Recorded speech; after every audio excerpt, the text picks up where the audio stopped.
didn't think I'd make it to 5. You know how sometimes you start something, you're like, oh yeah, it's a good idea.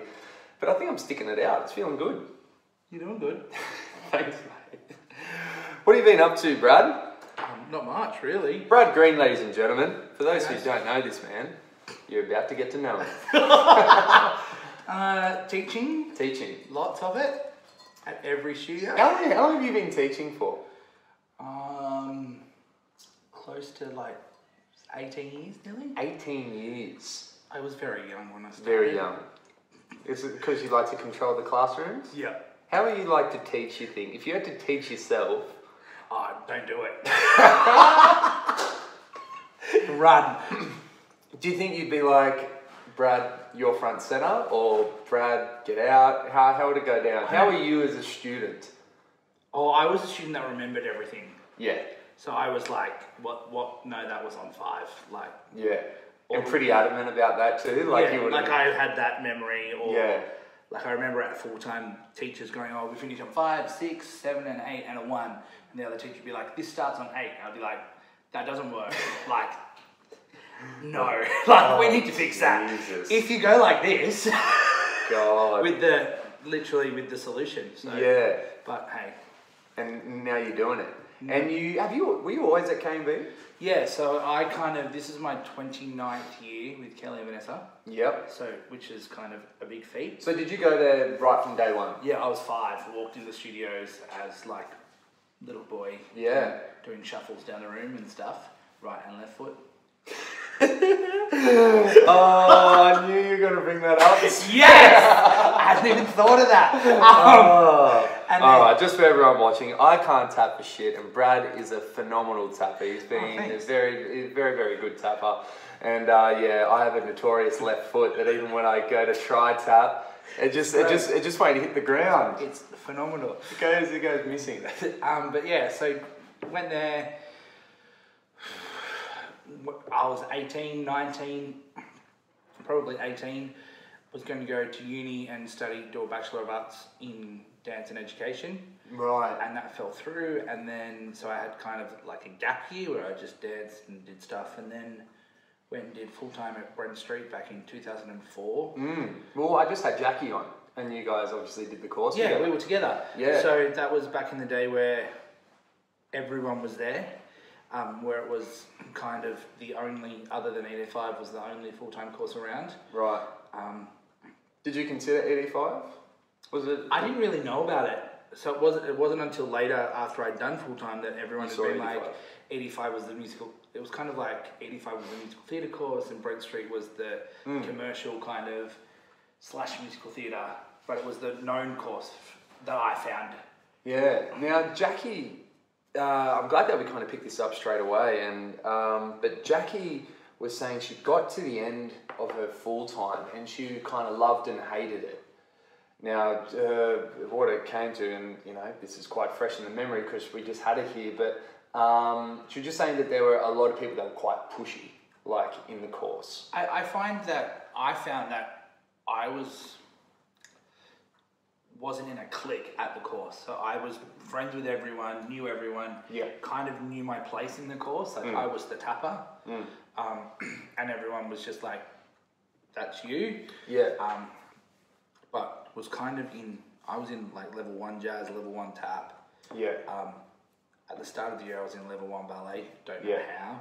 By the end of the year, level 3 ballet. Yeah, right. Wait, so hang on. So is level 1 the highest, or right? Okay. Yeah, there's 3. There was 3 courses. I wasn't sure which one, how they worked it, but there were 3 levels, and you started off at number 1, finished at number 1 except for ballet. Yep, pretty much. But I'd like to think you've got a nice little technique. There. Yeah, I'm so glad that I dropped down to level 3 because there were so many boys in our class that we did heaps of pas de deux stuff. Great. So I was really lucky in having great teachers. That, especially Wayne, was phenomenal for me, Wayne Aspinall. I don't know him that well. He's got a big ballet. He's a phenomenal ballerina. Yeah. So back in the day, but he kind of grabbed all the guys that weren't ballerinas and was like, great. Taught him how to work. You're coming down here, I'm going to teach you how to lift, how to work with a girl. Yeah. So we were really blessed to have that. And then kind of never looked back after full time. I didn't get an agent straight away. No. And then kind of plodded along, went and did class, went and did Dean Perry's class, all of that. Ended up getting into Detour back in the day, and then was lucky enough to get Tap Dogs, and like corporate gigs with them. Yeah. So, and then that kind of just started snowballing into me working different places, traveling the world, suit work. Yeah. Actually, well, speaking of suit work, I just saw that Beck is doing with Birdie Production, she's doing a workshop for suit work. Did you see that? Yeah, she's suit work. I think that's a fantastic idea, because I feel like people just fall into suit work. They go, oh shit, all right, just put this head on. But well, I was kind of really lucky because one of the dancers / teachers at KMV was running a company called Promo Techniques, which I don't think exists anymore. But from that, she was like, come and try this. Yeah. Auditioned for it at the time of the Olympics. So they were looking for another Platypus or another Kookaburra or one of those, Ollie or Millie or whoever they were. Yeah. And then I was too tall for the suit, but then managed to step into like Homer Simpson and all of them, and was consistently working every holidays, doing all of that. And then through that, I got right in the hat with the ABC, toured with like an off-site kind of production of the Wiggles. So you were doing full-on tours then on this suit work type of stuff? I was the Incredible Hulk. Yeah, right. Did Wags the Dog through part of the Wiggles, and then through a friend of mine got Barney the Dinosaur? Became like, really good friends with Barney the Dinosaur. Oh, right. As the contract says. Yes, okay. So travelled through Southeast Asia, all through the Middle East. Yeah, shit. Indonesia, like, it was just like, hi Brad, we have a job, you're going here. Yeah. Okay, what show am I doing? So it became really fun, really... How good is that? I didn't knew that. Yeah. That's so good. Surprise. Getting to know Brad. And then... That's hectic. Kind of came back and just kind of fell into right into teaching and loving it and travelling and teaching all over Australia and New Zealand and being lucky that I taught in Spain. Yeah. Thanks, Peter Oxford. Yeah. Peter, what was that hashtag that... Elite Peter Oxford? Yeah. Started by Lauren Seymour, I think it was. Really? I thought it was Paris. But I think it's Lauren Seymour. I think she started it and Peter jumped on it, and then now everyone does it. I remember the year where I think... that was the year that I think maybe Paris was still dancing in it. Matt Antonucci was in it. Oh God, back in the day. Yeah, and I remember just seeing that on my Instagram. Just, I love Peter Oxford. I was just like, fuck. Yeah, so Lauren Seymour started that. I think, I could be wrong. Yeah. Comment below if you know who started that, or if you did start that. Lauren, if you're watching. Comment. Correct us, please. Shit. Okay, so the suit work. I didn't know suit work went to that extent, because generally a lot of people just kind of brush off that. I think that's a really good, like, kind of quality that you have. You don't really say no to a lot of things. No, I don't. No.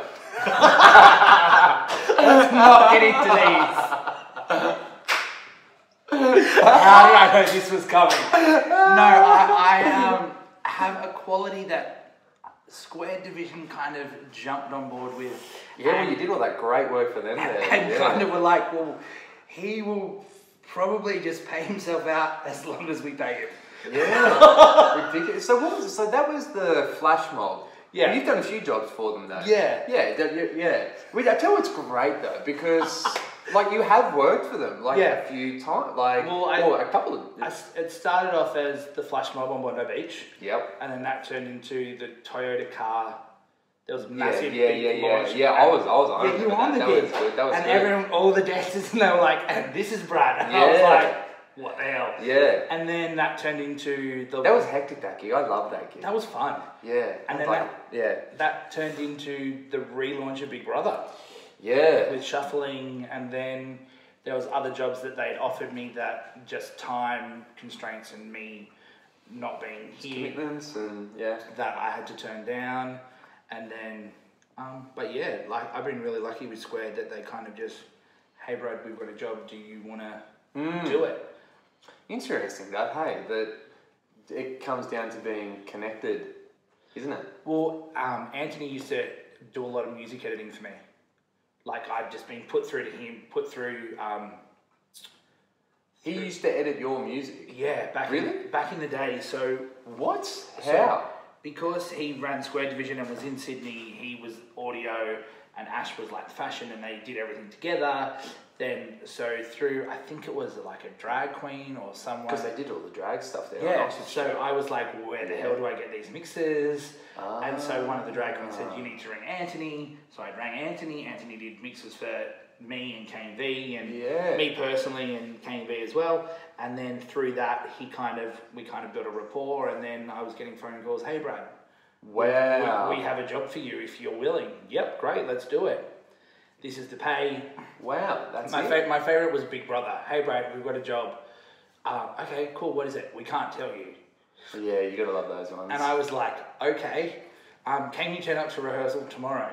Yep, sure, great. Like, and it's weird. You just roll with it. And you're like, hang on, it's squared. Yep, great, let's go. Yeah. So I've been really lucky with them, and then through that, other gigs have come up for me. Like, oh, you're the guy in the Big Brother shuffling ad. Yeah. Well, yeah, I've used you for stuff as well for Channel 7. Yeah, like, hello, always. washing a car. Yeah, hello, washing a car. Singing along. Yeah. No, can you sing? Yes. Yes. Send us a clip. Jesus, how was that? Symphony. Oh. It is the hardest song in the world. Can you sing it for us? No.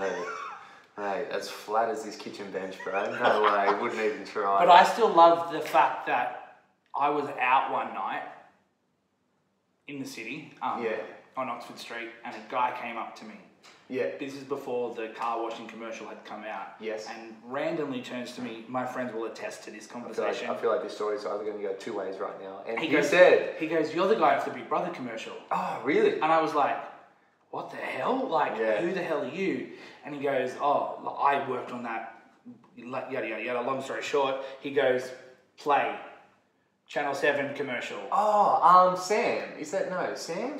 Yeah. He was on the Channel 7, the new. Yep. And he just had it as an email and was like, Jesus. so I'm out. Like, woo! My friends are like, what was that about? And I was like, how crazy. Sam. He does all the graphics and all that for 7. So he's great. So now I'm known as the guy that washes cars. Yeah, sick. Hi Brad, can you wash my car for me? Can you wash my car? Yeah, well if it wasn't raining I'd take you up on that. But actually you don't wash cars though, do you? No, I pay someone to do mine. You pay someone.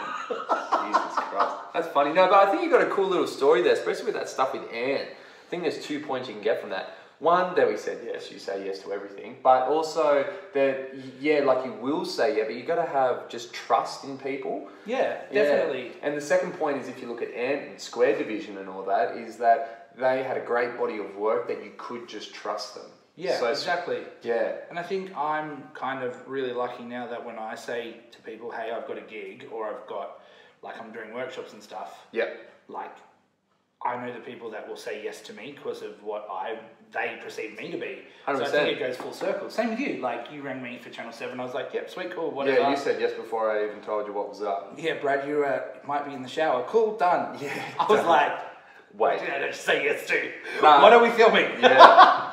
But yeah, so I think it's kind of... Careful with that, guys. I think it's kind of cool that... This isn't for Channel 7. No. We're shooting this on your phone. What's this? Why am I at your house? Oh, fucking hell, that shit's funny. But yeah, no, you have to build up a good little reputation so people can trust you.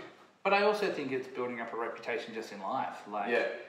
Being nice to the people that you meet, because I've always been told you meet the same people on the way up that you do on the way down. Yeah, big time. So as you're, like, maybe as you're rising, like, they could be going down, or vice versa. Like, you could be hit your peak and you're coming down and all these new kids are coming up and you're like, shit, like, I was great to you and all of that, and it goes full circle, really. Yeah.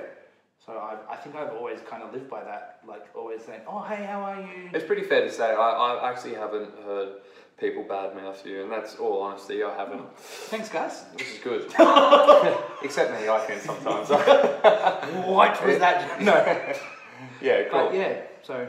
Now, you touched on a little bit about the teaching. You teach an absolute shitload. Probably, you teach more than some probably dance owners have ever taught in their life, you know. You like it, you love it. It's great. You're teaching for us now, which is great. We love having you there. Obviously, so you did all the touring stuff. You come back, fell into teaching. Where did you start? Were you starting with the open kids? Were you starting with, or Straight away you just taught everyone?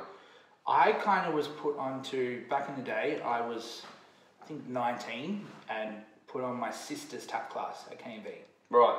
And they were like, go for gold, show us what you got. Oh, wait, older sister? No. Younger. Youngest. So my sister would have been 16 at the time.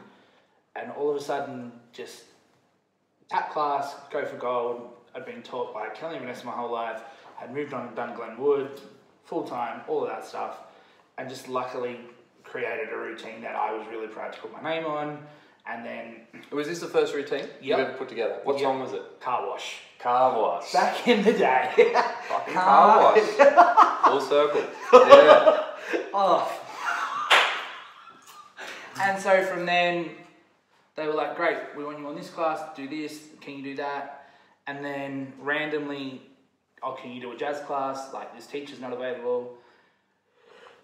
So just kind of gradually, and then once I was like, hey, can I try a lyrical? Like, yep, sweet, tried a lyrical. From that, people were like, oh, wait, you can... I think as a teacher, if you know what kind of works on certain kids, you can teach any genre to those kids. Yeah. Like, you don't have to be specialised in lyrical or contemporary or jazz or... Yeah. So for me... You're very suited for the talent as such. You can make that talent look good. Well, it's kind of...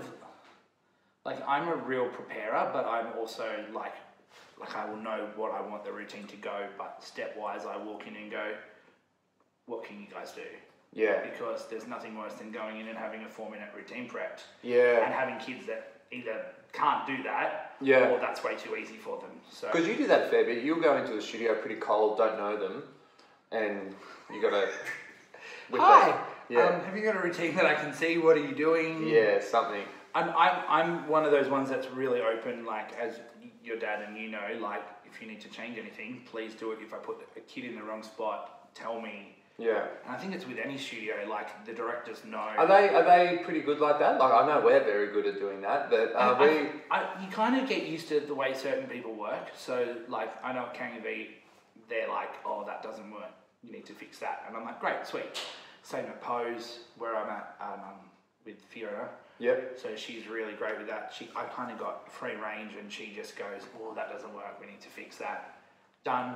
I go in. Well, what do you think it should be? So it's kind of cool that I've kind of got myself in a really good spot with directors that let me do what I want, but then at the same time, you're giving them space as well. There's that collaboration that they can come in and go, yeah, she's no you're very happy to let them... Yeah, have creative control once I've done my job. Once you've done it. Yeah, like, for if you sure. need to move anyone, please go for gold. Like, she's great in class, she doesn't work well on stage, move her. Like, do you think? So, and I think that's where it comes down to, as like a teacher and a choreographer, you've got to be kind of open to that, more so than...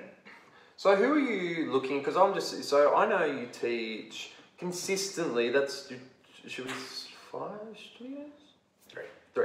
Really? Yeah. Oh, are we consistent? No. We get you in for our true. So, okay, let's just say Static. Pose, KMV. Pose, KMV. Yeah. And then us every now and then. Yeah. Static, Pose, KMV. Yeah. Yeah, okay. So you got your 3 consistent, and we'll pinch you for routines here and there. Brad, what are you up to? Yeah. Yep, I can make that happen. Yeah. And you're teaching multiple age groups as well? Yes, from 8s to seniors. 8s I try and not do as much as possible. Oh, tell me about it. Brad, you're on the 8s. No, I'm not.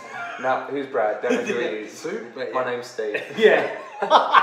Pretty much. Yeah. So how do you go with so who's inspiring you? Who do you look at that you go, okay, they're keeping your mind fresh? How do you keep... Because I struggle sometimes not doing the same shit in my own studio, and you're teaching at bloody 10 of the bastards, and you're doing a lot of work out there. How are you going... Now, obviously, we've all got our style, and we can all kick something that someone's done. But obviously, you're not doing it step for step, and there's little stuff that you might use all over the place, just patterns. And how do you stay fresh? Because, fuck, mate, I struggle. I kind of found that at the moment, every studio that I teach at is so different in what they offer and what their kids present. So, up until about 14, I'm trying to like, okay, you're great at this, so let's make you be able to do this as well. Yeah. So make them versatile in a way. Yep. And in doing that, you know, when they get to 16s and seniors, I'm like, well, I know you can do A, B, C, D, E, F, but you do A so well. Let's make your routine be that. Yeah. Okay. So you're a big one for the sake of the routine. Let's just play to your strengths. Don't necessarily push too far. Yes and no. Like I kind of go in and just do me as like, great. This is what I see. This is how I want to do it. All right. We did a hardcore jazz last year. Let's change it up and make you be able to do a technical Broadway style jazz. You know, just made me think I'm going to chat about a track after this, but yeah. Sorry, that just made me think I've actually got a track I want to play you after. But yeah, you know, it's just one of those things that I find that I'm consistently going, well, hang on, like I'll do a step and I'll go, no, I've done that there. Yeah. And so it's like, how can I make that different? But like, so you're very much trial and error on yourself. Like yeah, you'll pick up quite straight away. Shit, I did that somewhere else. I'll do something and I'll go, oh, why does this feel so like that's how it's meant to feel? I did it last week. Yeah, that's right. I taught this last night here. But I find that like working and watching other teachers, like especially like I'm super lucky that I work with like Sophie Holloway and Carly Cooper Smith. And great teachers. Great teachers that are young, upcoming, fresh. Carly's not that fresh. Kidding Carly. Toonie, I love you. But I find that them, and then also I've got the wealth of knowledge in the studio directors that they'll come in and like go, hey, we've got a track that we want you to try something to go for gold with that. And I'm like, oh, that's so not me, but okay, let's make it me. Yeah. So like, and like my kids, they're not mine, but the kids that I teach come up against. They are though. You invest a lot of time in those kids. The kids that come up against each other, people are like, Brad's done that routine. Yeah. And I'm like, oh, what? Like, I thought I was so different in that. Nah. But it's style, as you said, like you kind of watch something and you go, hey, who did that?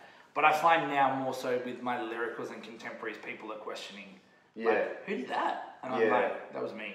Yeah. That jazz taps. I haven't done the lyricals for a while, or contemporaries, but I'm more do with the solo kids. I wouldn't mind doing stuff like that again, because just when you step out of it for a while, you feel like you could go in just on a different angle. I kind of felt with like tap, I was getting in such a rut that I was teaching so much of it that I just, so much tap. That I was like, I'm done. Like I can't do it anymore. Step back. Other teachers came in and taught it, and you know, great results left, right, and centre with all of them. I'm kind of like that with the jazz at the moment at GB. I feel like I just gotta. This year, I think I'm done. Might get a phone call, Brad. Wait, I did have one last year. So a little fun note. So as you probably gathering, Brad does teach at my parents' dance studio, and I had all my routines planned out. And good mate of mine called me up. Listen, can we get you on a shooting down in Tasmania? Great big campaign. Yeah, bloody oath. When is it? Tomorrow. I'm like, fuck. That was the day I had all my age groups. So anyway, I called Brad and I was just like, mate, I need you. He's like, oh yeah, what age group? 10s, 12s, 14s, and opens. No, it was 12s. It started, it was like 12s, 14 opens, possibly 10s. It was just like, let's slide that one in. And then sent you all the music, brief on every track, literally the day before. Yeah. Here's my vision, Brad. Make it happen. Make it work. You've got 2 hours with each age group. God, talk about shit. So anyway, I might give you a little bit more notice, but yeah, you could be getting a few more of those phone calls. But it's good to surround yourself by people you can trust in actually going back to building a brand that people go, fuck, I just need someone who can make it happen. I think it's a real kind of... But I think it's also... feather in the cap. In saying that, though, like, people trust me only because I've known them for so long too. Like, I've known your mum and dad for how long? And it's always been, hi Miss Glenda, how are you? Yeah. You know, she's seen my stuff, I've seen them. I'm like, great, oh, they're great kids to work with. Like, they must be sick to work with. Hey Brad, can you come and teach this? Sure. Yeah. Like it... And that was a while, wasn't it? You had known of us for a very long time. We'd been very friendly, blah, blah, blah. But it wasn't only until recently we got you in. Like, how long? Last year. Yeah, last year we got you in. But that's been that's a long time from not getting the phone call, you know what I mean? And it was kind of the most random phone call. Hey Brad, do you know anyone that could come and do a tap trick for us? Yeah. I can, like I'm available, but if you're looking for Abe, like, and he listed off like all these other tap teachers, and your mum was like, no, I'm happy with you. Like, I was like, okay, great, like, sweet, let's book it in. It's like, shit. And since then, kind of never looked back. It's always fun getting that phone call, working with the GB kids. Yeah, they're funny. Walking in with 30 kids in a class that can tap. Yeah, it does help. It's like, great, let's go. Yeah, so I'd love to say I had something to do with that, but absolutely nothing. Thanks, Mr. Mitch. Oh, Mr. Mitch. Yeah, he's good. He's a pretty good tapper. Goes all right. Yeah, he does. So, so very internal in terms of, calling yourself out when you're going, okay, hang on, I can't do that. Are you looking at choreographers at the moment? Like, who's really pushing your buttons out there that you look at and you go, pretty good? Anyone? Have to be someone. It doesn't even need to be, I'm not even talking about in Australia, it can just be anyone, like people that you're seeing on YouTube. Who are you digging? It's kind of a really hard question. Thanks. Put me on the spot. No prep, no nothing. Well, while you're actually thinking, did you see Thanos' class the other day? He did to Another One Bites the Dust? Yes. Look it Sick. up. Fucking hell. Amazing. That was dope. That was dope. And the week before he did like Come Alive. Yeah, I know. I was like, Thanos, you're moving into my musical theatre world, mate. Yeah, get out here. Yeah. But I really like Thanos' stuff. I need to get back into it more consistent. I think he's a class that you need to go to regularly. I did one of them and I was like, I'm out. Like, get me out of here. Yeah. Like, but you're a big fan of Sophie's stuff, and I know she's a close friend of yours. Yeah. Do you like her stuff? Yeah, it's great. Yeah. I think for me, like I started this year going back to class. Yeah. Be it whoever's choreography, oh my god, I can't even talk. I said that the last podcast. I couldn't say choreography. Yeah. Couldn't say it. So I took Thanos' class, I went and did Natasha Crane and Sophie's class. Yep. I've done Dylan Mahoney's class. Mahoney? Yeah, he's great. What about his gig? Running around with Keenan at the moment. I know, amazing. Good on him. He's a ledge. I love Dylan. But that also works as getting back to like relationships, growing them. Like, great, who do I know that can film it? Oh, Jill, come over, great, done. And they're great mates, so yeah. But yeah, and then I took Sophie's class the other day, which was just an absolute hoot. So I think it's for me, it's like when I kind of feel like I'm getting stale personally. Like, there's so much you can watch on YouTube and all of that stuff that I kind of go, great, everyone's watching this, so why, like, and everyone's... Why would I do that? Like, everyone's starting to, try and emulate what they see on YouTube because that's what people think is the be-all and the greatest and stuff. So you're quite headstrong and you're willing just to kind of back yourself on your own type of creativity, you're not really... I think, though, you've got to, like, to try and, like, create your own brand and put your stamp on... like a piece, like you've got to get out there and go, you know what, I believe in this wholeheartedly, and there's times where you go, this ain't working. Like, why did I try this? Why did I do that? Why did I do this? And then it's kind of, you get to that. I think anyone that gets to that point, you question every choice you've made about it, and then all of a sudden it goes ding, and you're like, oh my god, all I need to do is this, and it works. Yeah. And then you're like, okay, great.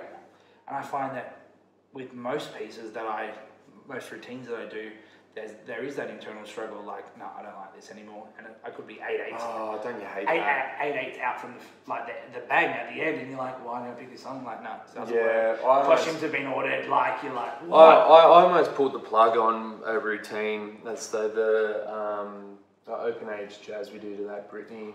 Oh, yep. All my people. First rehearsal I did with those guys, I hated it. I wasn't getting any energy back and forth, and it's the first time I've ever truly hated it. Like, in the end though, wasted about 4-hour rehearsal on it, got something, looked at it, and went, alright, cool, thanks. Next lesson, alright, everything you just did, forget about it. Yeah, they're the best ones. Yeah, they're the best ones. And now it's a great troop. Well, it's like I started a lyrical the other day and got stuck like 4/8 into it, and I was like, do that again, next bit. And then was at a comp the other day, and I'm just sitting there watching stuff and going, oh, this is really cool. Like, this is great. That's awesome. That's dope. And from choreographers that I didn't know did that stuff. like just going, oh wait, they're a hip hop choreographer, and then just, or a commercial jazz or a heels choreographer, and just put out a sick lyrical. Like, why is it so amazing for me? And shout out to Sarah Stollery. Oh yeah. She Vin Diesel, she has got this thing happening over at Eddinghausen's. I thought bloody Sarah Bolter put it together. It was her white lyrical. I was like, yeah. Same. I turned to her and told her exactly what I thought of it, which is phenomenal. I'm just sitting there, and I think now more so than ever, like I sit back and watch everything. Like, great, okay, so why are these kids so phenomenal? Why is that routine so amazing? Why is that? And I go, oh, it's because of this, that, and that. Okay, so how can that read with me? Did your phone just go off? Yes. On a podcast? I thought it was on silent. Oops. That's all right though. I'll get your phone. You can check him. Who is it? That's all right. We're all good? We're Anyway, we on silent? Yeah. Good case. Yes. You have fucking hammered that. Yeah, it's fallen out a few times. Jesus Christ. Your phone's going ballistic, by the way. Yeah. Everyone's following you on Instagram. You're blowing up. You put a little story up. People are like, when you try and get your own, you try and get your collab choreography, you actually can't get yourself. You're like, why can my kids get this? Yeah. But yeah, so I find for me now putting routines together, like I did that with a lyrical, walked away and was like, it doesn't work. Like, what do I do? And then went and kind of got inspired by like just seeing different stuff. Like, you know, great, well that's a contemporary, that looks sick, that's great, and not taking that, but you kind of go, like, because you can never remember from seeing it once. Just lighten something, it just triggers something. You go, maybe I should, you know, try I this. think movement's a big one. Try this, and I literally walked back into class this week and was like, okay guys, what we've done, that's coming in later in the piece, you go here, you go there, and the kids were like, what? Yeah. Minute 40, done a routine. But there's stuff that you can take, I feel like, because there's a bit, and I want to kind of touch on a little bit later about when you see choreography out there and you go, I've seen this before, I taught it, and now it's up on stage at another studio, and you know, it does happen. I always recommend people that go, oh, that's it, I'm going to go, blah, blah, blah. I've gone, it's a compliment. You have to know that that's biggest form of flattery. Biggest form of flattery, you know? You just got to cop that. But I feel like people have to interpret stuff in different ways. And like just touching back on Thanos, now I would never use his movement because it just said, and I might be telling people how I get inspired and how I put routines here, but I'm happy to do it. That's kind of like the point of this podcast as well, just so people get to obviously know me and you and the guys that I get on. But I look at Thanos's timing and the way he listens to music. Now, that makes me listen to other tracks differently. Because I sit there and I think, if Thanos was listening to this, what would he do? And then I'm thinking, oh, he'd be hitting this random little bloody bird, this little like I've never heard before. So that's a way that I get inspired. Now, I'm not taking his shit. I'm just, you know. Totally. It's like when I put a contemporary together. Yeah. I'm like, okay, so what would Sarah Bolter be doing? Yeah. Like, how would she make this look sick? Yeah. Why can I not do this? Need to get a ladder, need to get someone hovering. I need to get a massive skirt, people throwing each other, bungee cords. Yeah. But they always push it there. It's funny though, like, because like Sophie Holloway and I are teaching it together, our routine at the moment. And her stuff is so intricate, but so clean and slick. And she's like, what are you hearing in that music that makes you want to go da da da da da boom da da? And yeah. And I'm like, that's the beat that's in the music. And she goes, you're a tapper. Yeah, she right. goes, so you hear what you would create with your feet to make that track sound even cooler. I'd love to say I have that problem, but you do. But she was like, she goes, I can't hear that. Yeah. And so then the next thing she's trying to get, and like, she goes, yeah, great, I get it now. Like, so she's putting her choreo to your rhythms. Yeah, and or vice versa, like. Yeah, so how does that go? Because I think, forget who, I was saying this with Fly Crew, I think it was, on how they work together as a choreographer. Because I can collab with people. I'm not sure if I'm the best at it though, because I'm literally like, there's 4/8 over there, go do something, and then I'll go run my eye over it. Yeah. That's how I see collab. That's a collab. So if I need 8/8. Yeah. What have you got? Yeah. No, that hand looks weird. Yeah. Okay. So is that how now? Is that how you collab? Do you more like, say if it's entirely your piece, do you get someone to choreograph a section and you you kind of do a little review of it, and then you go, I'd like to just tweak it? Because I don't really collab. Like, I'm kind of really lucky that, like, Sophie's been able to put an eye over a lot of stuff for me this year. Like, and she'll go, what is that? Like, just feedback. So not necessarily change that arm, just look at that. But she'll go, what is that? That's so wrong. That's so unnatural. Why don't you go like this? Oh, no, we'll go this way. And then it's only that Soph and I are working together on, like, an opening for a concert, and we're also doing school spec together, that, like, time in like a classroom together is kind of really, I find that I'm trying different stuff because of her. I feel that she's trying to do different stuff because I'm there, and she's like, how would you hear this? How do you do this? I'm like, well, how does that hand work there? Like, so we're questioning each other's choices, which in turn makes it a great routine. Like, you sit back and you watch and you go, yeah, I would never have thought of that. Yeah. And on both behalves. And then, like, or like just Soph will do a combo with a group, and she'll be like, Brad, like, how does this look? I'm like, get rid of that arm, that looks naff, like, you need to go like this. And she's like, oh, and from that you can go into, and that'll give her another 2 lots of So do you see it as a quite of a 50-50 type thing, or do you find someone takes lead and then someone just putting in their input? I think it's a bit of both, really. Like, it's different areas you'll take lead, and then like, so, like, in the opening that we're doing, Soph will go, what do I need to do? And I'm like, this needs to be in a triangle, and they all need to be doing hands, but you're really good at that. And she'll do something, I'll be like, no, and then I'll go, what about here? And like, yep, great, then that hand's there, and then that will lead her into, this needs to go to here and that, and then she'll go, and I'll go, oh, that foot's wrong, so you need Obviously, you really need to respect, though, the person. Oh, yeah, and you also need to have an understanding that you're not always going to agree. Yeah. Like, great. I'm in the really great place that she's actually going back overseas, so anything I don't like will be getting changed. How good Love is that? Soph, Love you, Soph. I said that to her face yesterday. I was like, anything I don't like, out. That is so good. Oh, shit, that's funny. She was like, I know. Yeah, that's great. But you'd like to think that you're not changing too much. So oh, God, no. No way. It's just a joke. Just a joke, but yeah, it's pretty funny though. There might be a couple of things. It might be. That's it. Yeah, I've never really had a true collaboration in terms of teaching. I just rather someone do it or I do it, and then they.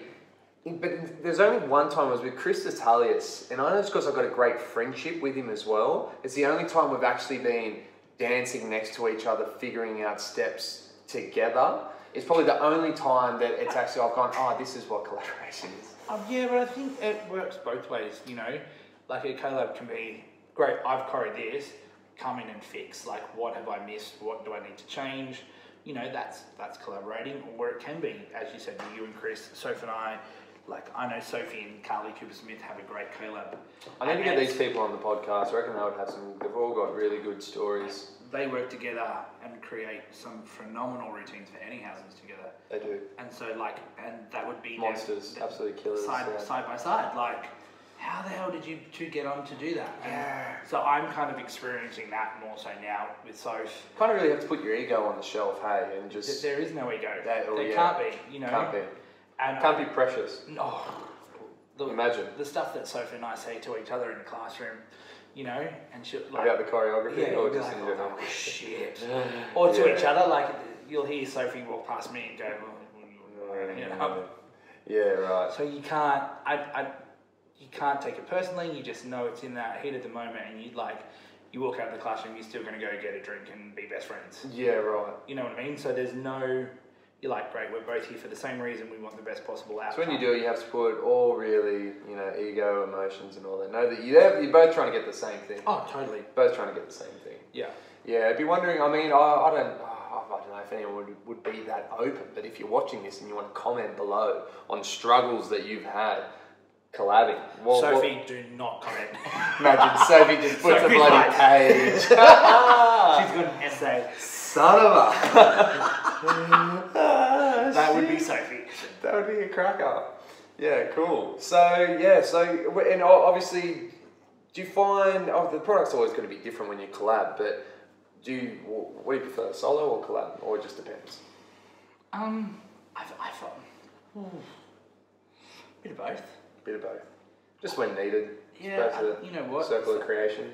Well, like, I know one of my routines was highly, like, my singer back routine in a heel with a glove. Like, at the last comp, everyone was like, Soph, great routine. And Sophie turned around and was like, no, he did it. And I was like, they were like, what? Yeah. And I was like, yeah, I kind of wanted to try something different. Yeah. Girl in a heel, let's go for gold. Like, if something doesn't work, I can knock on the door and go, Sophie. Yeah. So knowing that was hugely influenced kind of by her style and her understanding of like perfection and what a woman should be doing in a heel, you know, and that's like, for me, that was kind of stepping outside my square to push me, and then at the same time, knowing that I had the trust fund next door that I could like dip into without, if I needed to. If you needed it. Which I kind of only did once or twice, and I was like, Soph, it's not working. She was like, they're walking funny. They're walking. Okay, thanks, Soph. Just like a little thing like that. Yeah, and then I was like, oh, Craig, done. Like. Yeah, cool. So I suppose both work, you know. If it's yours, then it's your heart and soul on the line. If it's a K-Lab and something doesn't work with it, you've always got something to turn back to and go, was that my section or was that their section that didn't work? Like, I tell you what's crazy, and I'm just hearing about all this time and effort and creativity and back and forth that goes over to these routines, and I think about how, I mean, depending on the scale of the gig, but I know there's a big chunk of pro gigs out there that wouldn't even put half the amount of time into what gets put into some of these routines, hey? No, I don't reckon. But I think with a corporate or a pro gig, they're working with people that they know, like, you know, there's a product that they know and love. Yeah. Great. So if you're working with a singer, there's only so much the singer can do, so you've got to make them look good. Or if they're working for a corporate gig, you know what? They're not dancers. So a girl in a heel walking around for 4 lots of 8, they're like, yeah, great. Put that on a competition stage and people are like, that's boring. Like, come on, where's the double pirouette? Where's the kick? Where's the X, Y, and Z? Different worlds. Yeah, which, you know what, is great. Like, I always remember, I don't remember the teacher that told me this, but it was at full time and they turned around at the end of grade and said, you will never dance like this ever again. I'd say that forever. To all the seniors. I've just got to enjoy this because you're never going to do it again. No, you never will. And it's so true. Like, you get to a corporate gig, hi Brad, do a Running Man. I did this one, I learned that one with 8. Like, come on, like, even tap gigs, like, you get tap jobs and you're like, this is so easy. Like, I taught this to my 10 and unders or 12 and unders, and then you're like, hang on. And so now I'm lucky that my head goes, all right, corporate world, this is going to be simple. Like, do you feel like we're over-qualifying dancers? Like we're over-training them? Like, why are we doing it? I kind of feel that in the world that we live in now, and thanks to YouTube and thanks to like all the social media platforms, all of that stuff, everyone wants to be the best. Yep. But is the best dancer what you're seeing on YouTube? No.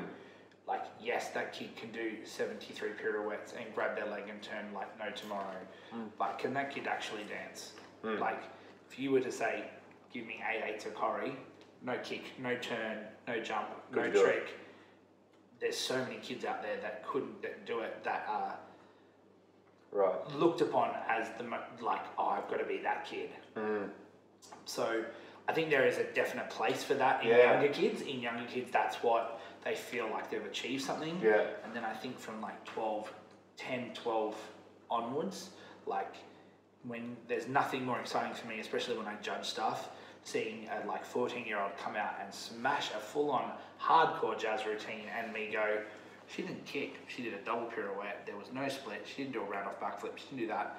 I was thoroughly entertained, that was Corrie, great. Yeah.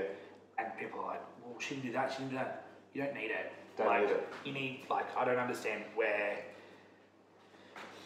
gymnastics, acrobatics, tricks, all of that became such a prerequisite for dancing. Yeah. And I'd love to actually get your take on it because you are very much in the Eisteddfod naturally because you teach so much, but you're around Eisteddfods, you know, especially the solos as well, like you know a lot of kids and all that, and you adjudicate a lot. Now, I don't adjudicate a lot. Thank goodness. Thank goodness. I like to think. Now, I'd like to get your take on it because I say this because sometimes, you know, when you get your mic and you start talking to everyone in the audience, it's very hard to gauge whether they're with you or again, because sometimes it's just silence. You get a few head nods and that type of thing. I'd like to see how you do your adjudication. For me, and I'm quite vocal when I say this, I take all emotion out of it and like personal opinion on choreography because that's not up to the kids. No. Like, so it depends what you adjudicate. And what I do, I try to see who executed that routine the best. Because there might be an amazing routine, but 5 kids went wrong way, a hat fell off, and some poor chick fucking went through the curtain. But it was a great routine. You know, if I was picking it, and I said, what's my favourite routine? It was that one. Even though you all bombed it, I loved it.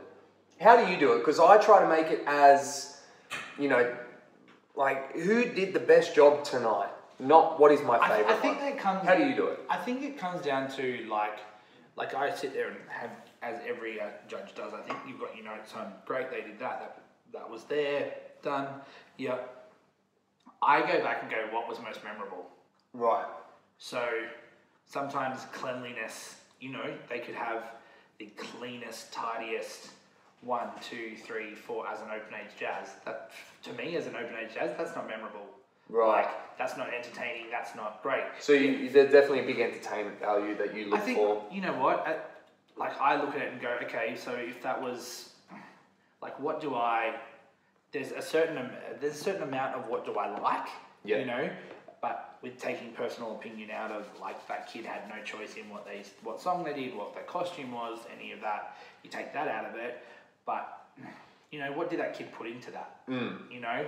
So sometimes you get the kid that is so, like, invested in their routine that, yes, they fell out of a double pirouette, you know, but you connected so much more to that routine. Busting their ass through everything. So their ability just wasn't there. There comes a point where you go, yep, that was super clean and that was tight and that was amazing. Yeah. Great. Or, you know what, that routine was super boring. Yes, you hit everything so amazingly and your leg went up and you did your turn and all of that. But then here's this kid busting their gut that you go, hang on, you're 10 and the stuff that you just did was so phenomenal for a 10-year-old.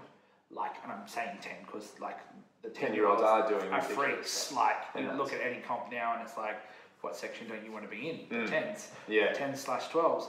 So, you know, you take into some consideration, well, you know what, you just did a perfect triple, you did a turning jet A down to the ground, and yes, you kind of slipped standing up. Like, how do I fault that? Like, do you get real picky? Because we just said how tough comps can be. I feel like I haven't judged about as Stedford all year. Like, I actually have to go hunting for flaws. Yeah, I'm a hunter. Yeah. Like, big time. And it's so good true. Good song, that, Pharrell. I'm a hunter.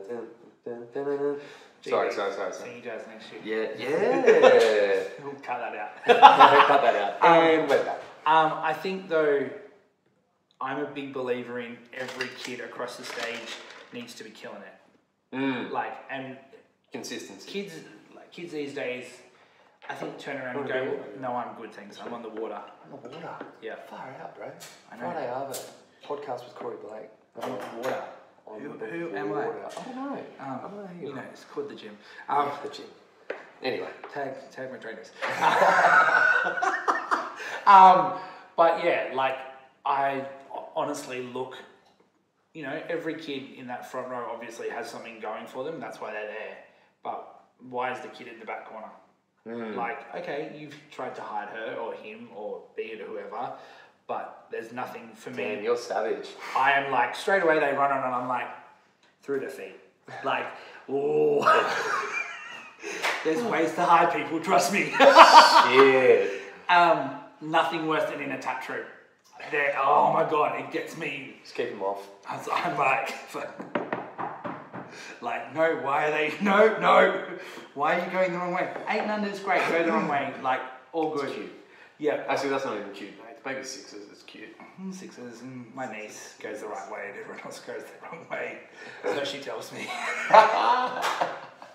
But no, I think there comes a point where, you know what, yes, it is a competition as well, You know, there's so much that you can take into consideration, like, oh, they fell over, or, you know, the stage is slippery, whatever it is. But, you know, ultimately, winner, second, third. Don't get me started on everyone needs a participation award. Oh, God. What's the point in that? You all need a ribbon. Yeah. No, you don't. No, you don't. You didn't get a place. Do you feel like straight away 6 and unders, you got to introduce that just so they know? What? 6 and unders, I'm all for. You know what? You are still learning whether you like. It's fun. You know, great. Yep. You all did a great job. You're still wetting the bed. We should probably ease up on you, you know? 6. Yeah. We're not doing that. 8 and unders, you know, you kind of know that you love this, or you like to some point. Like, you look at athletes that are training for Olympics at 8-year-olds. Yeah. You know, you didn't make it in the final. Whoop-de-doo. Yeah. Work harder. Yeah, there's definitely some nations out there, they don't mess around. No. They're picking them like genetically at an age. Look at gymnasts in China and Russia. Like, they're killing it, like the Yeah. But I find that there's comps around that, you know, everyone gets an award. Great. What is that actually making a kid go back into the room and do? Yeah. Like, I have kids that go, we got nothing, why not? Well, here's your report, let's fix A, B, C, D, E, F, G. Yeah. Like, let's work on that, let's do that, let's smash that. Maybe it's you just didn't do it well enough. What is some advice that you would give to the parents of these, like the parents want it so bad, like you can see that the parents want it almost more than the kids, yeah? Listen to your kid. Yeah. Listen to your child. Yeah. There's nothing worse than being at a comp, and I've been there as a teacher and seeing your kid chuck a tantrum, I don't want to do this, mum, in tears, and the parents going, you are getting on that stage. You know what? If they don't want to do it, they're not going to get on there and kill it. You know, they're not going to present the routine that you as a parent expect to see. You know, different if the kid's chucking a hissy fit and they're like, get on stage, like, come on. Like, you can tell. I always say that kids often, there's a week that they go, I don't want to go to dancing, you know. If it's consistently, they're saying that, listen to them. Do you feel like there's parents out there that sometimes go against advice that the teachers are giving? Never. But it's very important that, I'll let you articulate this for me, but it's very important for the family members and the parents to trust. I think it comes, it's kind of like you've got to be a cohesive team. Yep. Like, so as a teacher, I trust that the parent's going to be honest with me and, yep, the kid didn't practice this week. Great. You know, they didn't practice this week. They had school on, they had a sleepover. I get that. Kids have busy weeks. But don't come into me and go, oh yeah, she did like 4 hours of practice this week. I can tell. Like, she forgot the first day counts that she did. But then parents also have to understand that, like, teachers have a knowledge and we expect certain things because we want to see that kid improve, we want to see that kid get better, we want to see the kid push themselves, or we know where they could, we see a vision of where they could be and the kid's not there yet, or whatever. I find that some parents think they know best, and none of mine are great. But there are parents out there that go, yeah, no, you can see it at comps. Oh, and I'm pretty lucky we've got a pretty good group of parents around that as well. But definitely know your lane. Yeah. You don't tell the electrician how to come do the wiring at your house. No. Like I had a mother the other day tell me what song she wanted for her kid's jazz. And I was like, your kid's 12, she's not doing that. Well, it's a great song. Yes, it's a great song for you to be having like Saturday night drinks at the pub. Yeah. Oh, okay. And I, you know what? Some of them say it jokingly, and you're like, sweet, like, yeah. But some are full looking you in the eye. Some are like, I want to do this song. Yeah, we need to do Xanadu. Can she do Britney? Toxic. She's 8. No, no, she cannot. That's a good point. What age do we start kind of pushing the choreography to a more mature lane? What age? 16. 16? Because I know you've done a few talks and known for, really going, this is a problem. 16. It depends on the kid. Depends on the kid. It's very, very broad. Like, there's nothing that I hate seeing more than on a 12-year-old coming out and dancing like they should be on a stage somewhere with people throwing dollar bills at them. Nothing worse in the world. Yeah. Some 14-year-olds are so mature that you watch a 14-year-old and you're like, oh my God, you know your body so well. That was a phenomenal routine. But not every kid. So you don't necessarily feel uncomfortable watching it because they're feeling comfortable in it? Like they're understanding it more? I think if you're watching it and feeling uncomfortable, you're in the wrong to an extent. Like you're watching it as something totally inappropriate. Whereas if you're watching something and going, wow, that's kind of a little bit too old for them, but okay, this kid feels great doing it. But you like to see rule of thumb 16? I think older 14, 16s. 14 depending on the maturity of the child. Yeah, but I think that's kind of a pretty safe rule of thumb. Like my 14s are still doing like jazz combos. Like there's no, like let's not try and be mature. Like 16, they're at that age that they're making their own decisions. They know what they want. You know, great. Let's try and put some stuff in that people go, oh, that's hot. Yeah. You know. There's still ways though where, even at that age though, I can see some stuff and I'm like, what? Yeah, but there is that line. There's definitely a line, especially in the environment of the Eisteddfod world. But sometimes I feel that like studios are getting choreographers in that work in the corporate world, or you know, or they've seen something on YouTube, or you know, that's I love that, and that's got 3 million views. That's what our kids need to do. So let's make that happen. No. Yeah, don't do that. There's some debatable floor work happening at the moment. Hey, right? I just don't know. Are they dancing? Was that dancing? What were you doing? What were you doing? Did you take a nap? Just resting. Yes. Got a bit of an itch. Okay. But yeah, no, I think it's kind of 16 is the age, like when they're in seniors. Like, because obviously those seniors are getting to the point where they're going, I want to make this a career, you know, and that is kind of the way that I find there's a maturity in a lot of commercial corporate dancers that you've got to have to do that career. I think that the best way to say it is to call it maturity. Don't need to dance like a you-know-what rolling all over the floor. Yeah. There's a maturity in the way you move, and it does originate definitely from the choreographer and how they... But I think also I'm, like, as a male, like, I am so cautious of that. With everything that's gone on, you know, I'm like, oh, like, I think of the dads. Like, would my brother-in-law like seeing my niece do that? Well, yeah, we did Chicago last year for our dance concert, and we were quite true to the musical. Now we're seeing it in a purely creative format and doing true to the musical. I know there are a few people in the audience, just in the styling and all that, they were like, a little bit too much, and we did it maybe 15 years prior to that, and it was fine, but it's a different world now. Oh, totally different world. And I think it's very PC, the world that we live in now. Everything has to be done the way that there can't be a problem. Yeah, and you almost have to feel like you're choreographing almost for like an uneducated audience, so they don't realise that we're not actually trying to get this result, we're just doing it because of that. So you need to realise that you can't do that truthfully anymore. You just have to let that go. Not the world we live in. Yeah, exactly. Yeah, damn. Sadly, far out, man. So what are you doing? What else is coming up for you? I know obviously this is the time of year where studios are going dance concert crazy. No, never. I see you're pretty flat out at the moment. Yeah, teaching. Doing a bit of school spec stuff. Yeah. Which is cool. Gets me working with other kids as well again. Yep. Just kind of looking forward to heading over to New York to see shows, re-inspire myself. Dope. Dive head first into that, get to class.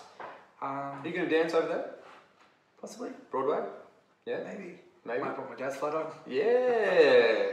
Get involved. I'd love to say that I'm going to do that, but I just never do. No, you didn't. I never do that.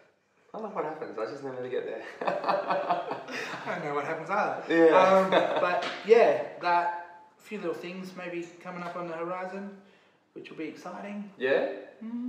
Yeah, well, I mean, your teaching is always just going to be, you're such basically a safe bet that you're going to get an awesome product when a studio kind of gets someone. I feel like that's always going to be there. It's something you've really grabbed, bloody, like, everything, and, like, it's your world, really. Like, it's very good to have. But I'm also super stoked that you're represented by Focus now, which is sick.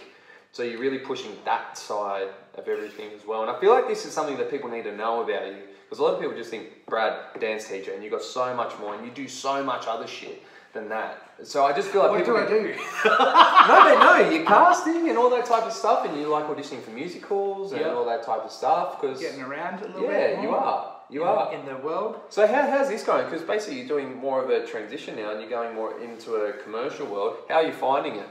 It's fun. You're going in with I'd like to think, a lot more mature head on your shoulders than what some of our younger viewers are. I think that's what's great with Nat and I at Focus. Nat, like, there's a respect that she goes, you don't want to do that, don't do it. Like, that's not right. Sweet. She'll send me briefs and be like, you need to audition for this. And I'm like, babes, like, no, I'm not right for that. Like, don't do it. And she goes, oh, yeah, sorry. Like, great. I think I know where I fit. Like, there's that. On my head, I'm like... You're realistic on your market. Oh, yeah. Like, I know what I can do and what I can't. With my body as well. Like, I know... Like dance-wise, I know what I can do. Like, don't send me for an acro. Like, I'm not a flipper. Yeah. Like, you know, like, great, you want a dancer that can tap, that can sing, that can act. Yeah. Sweet. Like, I'll... Probably more so the dance and act, but I can hold a tune. Sorry, mate. You can sing. But, you know, like, so I think it's kind of knowing what I feel comfortable in doing with myself, and knowing that, you know what, that's coming up, great, I'll work towards that. Or, you know, Brad, we've got a casting for this. Are you interested? Yeah, sweet.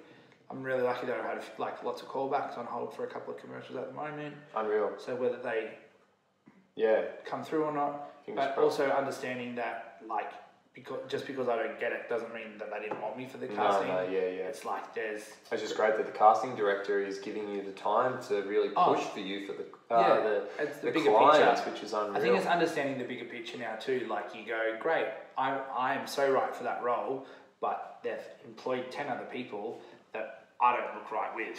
Yes. So you kind of go, great, that's why I didn't get it. Yeah. Now, rather than me going, well, why did I get it? Yeah. So you understand both sides. You kind of go, sweet. And getting callbacks and stuff, I'm like, great. So obviously there's something there that they like.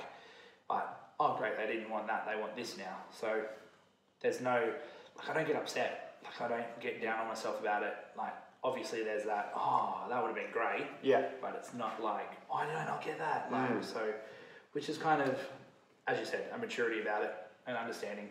Yeah, I think you're a really good example, and I think people should actually kind of pin you a little bit higher, and they might do already. I might be a little bit naive here, but they might pin you as someone to really look up to. If we look at your story, how we've just kind of said throughout this podcast, because we think about it, you've done full-time, fell into some suit work from there, ended up traveling all over, come back, had a great career as a dancer and as a teacher, and now you've got an agent. So you've actually done all this epic shit, because so many people finish full-time, don't get an agent in the first 6 months, and then go, oh, that's it, I'm going to study accounting for the next 4 years, and they just throw it away. I think you're really someone that people need to look at to go, we've all got our own path. Exactly. And I think if you, like I would always say at school, I want to be a dancer, I want to be a dancer, I want to be a dancer. And then kind of hit year 11 and 12, and I was like, I actually don't know if I want to be a dancer, but I want to choreograph, I want to direct, I want to do this. Yep. And like now, more so than ever, like I worked at NIDA, I've like done lighting courses, I've done sound courses, I've done, like I know how to stage a show. So there's, as you said, so many feathers to the cap that now like people ring me and go, oh, can you do a backdrop for a concert? Yeah, sweet, what do you want? Yeah. You know, or can you do this? Can you edit my music for me? Yeah, sweet. I think it comes full circle. circle. Yeah, I've got to start making those phone calls a little bit more. I think they're editing music. God, every time I'll go, oh yeah, I'm doing this mad version of this song, blah, blah, blah. Brad's like, oh really? His player already got this sick mix, he did it, yeah, I did it 2 years ago. I'm like, fuck, killing me. But I think it comes full circle. Like, I always looked up back in the day to the Squared guys, and still do, big time, and they had a handle on everything. They do. I kind of went, you know what? If I don't make it as a dancer, I can always turn around and go, well, here's all your edits for every track that you ever want to do, or you know what? I can make that show look phenomenal with lighting, or I can set your stage and know how to stage a show properly. So I think it was kind of realizing that young that I kind of did that and took the gigs when I could and took the jobs where I travelled as well, and just kind of went, you know what? If this doesn't work out, and you truly love it. Oh, you've got to. You have to love it. You have to love it. Be so invested in not only the passion of it, but also the knowledge of it as well. Like going both sides and going, you know, you can love dancing and make a career out of it, or you can know dancing and make a career out of it, and know every little aspect there is to that world. And that's going to give you more of an opportunity to have a job or a career in this industry. Definitely. So, but that's unreal. That's unreal. Well, Brad, I think it's time to wrap this bad boy up. Thank you so much. Need another water. I can't believe you didn't have a beer today. That's nuts. You're a new man. I'll be in that shower soon. Jesus Christ.